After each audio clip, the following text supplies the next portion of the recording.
नाम का प्रभाव व्यक्तित्व पर भी पड़ता है और व्यक्तित्व के हिसाब से लोगों के नाम भी रखे जाते हैं। सुमंत्र शब्द से ही अच्छी सलाह देने वाले का आभास होता है। ऐसे थे भी मंत्री सुमंत्र। राजा दशरथ के दरबार में एक बुद्धिमान और नीति निपुण मंत्री के रूप में पहचाने जाते थे सुमंत्र। रघुकुल की गरिमा, राज परिवार का गौरव, जनता के हित और रुचि सबको पहचानते थे सुमंत्र। इन सभी तथ्यों को ध्यान में रखकर ही उनकी बुद्धि कार्य करती थी, इसीलिए उनकी हर सलाह महत्वपूर्ण होती थी और उनकी हर सलाह पर राजा दशरथ ही नहीं, उनका पूरा परिवार और मंत्रिमंडल भी भरपूर ध्यान दिया करता था। जब राजा दशरथ बूढ़े हो चले और उनकी कोई संतान नहीं हुई तो वे बहुत दुखी थे।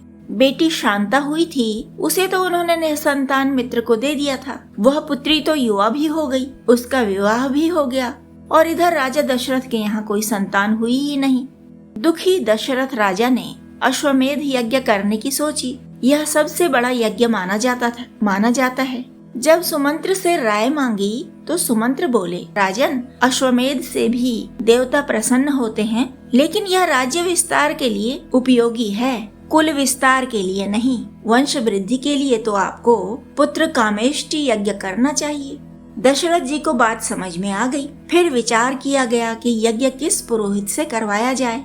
कोई बड़ा महाज्ञानी, महायोगी, महातपी यज्ञ करेगा तो परिणाम 100% मिलेगा ही। सुमंत्र ने सलाह दी कि श्रृंगी ऋषि से यज्ञ करवाना चाहिए। वे महान तपस्वी हैं, निर्दोष चरित्र वाले हैं और फिर दशरथ जी की पुत्री के पति हैं। जामाता का स्थान तो ऊंचा होता ही है।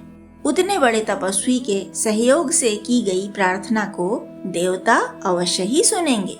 सुमंत्र की सलाह पर राजा दशरथ अपनी तीनों रानियों को और सुमंत्र को भी साथ लेकर अंगदेश के लिए चल पड़े। अंगदेश के नरेश रोमपद दशरथ जी के परम मित्र थे, तभी तो उन्हें अपनी नवजात कन्या सौंप दी थी दशरथ जी ने।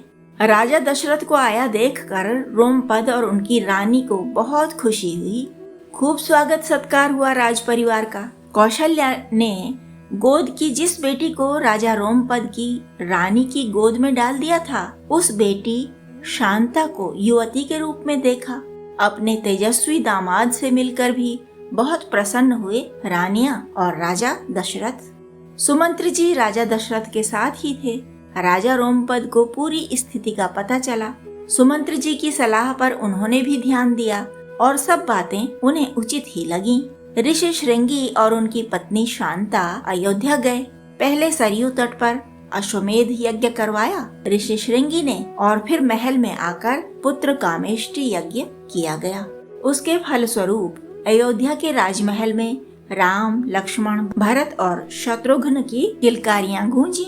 पूरा राज्य आनंद मग्न हो गया। देवताओं ने फूल बरसाए। राक्षसों से त्रस्त ऋषि मुनियों को भरोसा हुआ कि अब आतंक का अंत हो जाएगा। जब विश्वामित्र राजा दशरथ के पास राक्षसों से यज्ञ रक्षा के लिए राम को मांगने आए तो दशरथ जी पुत्र मोह में अचेत हो गए थे।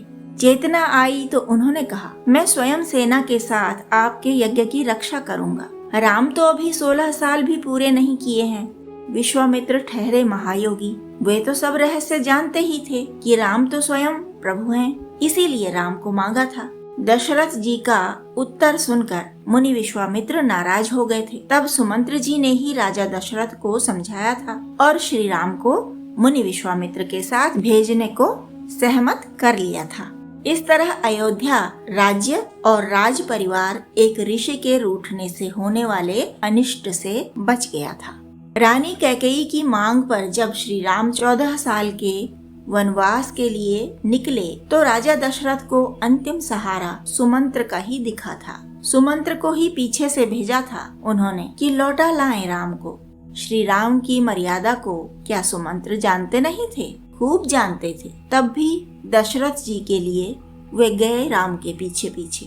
सुमंत्र को खाली हाथ लौटे हुए पाकर ही राजा दशरथ के प्राण निकले थे। सुमंत्र राजा दशरथ के बाद भी अयोध्या राज परिवार के वैसे ही शुभ चिंतक रहे जैसे पहले थे। एक मंत्री ही नहीं, मित्र भी तो थे वे राजा दशरथ के। ऐसे सच्चे मित्र, ऐसे शुभ चिंतक सबको मिलें। शुभ चिंतक बनेंगे, शुभ सोचेंगे तो देर सवेर हमें भी अच्छे मित्र मिलेंगे ही, क्योंकि जो हम देते हैं वही पाते हैं। तो बने रहिए सदा हमारे साथ और लाइक सब्सक्राइब करके हमारा शुभ करते रहिए। कमेंट करके हमें मंत्रणा भी दीजिए। यही तो हमारे बीच स्नेह का सेतु है बंधु।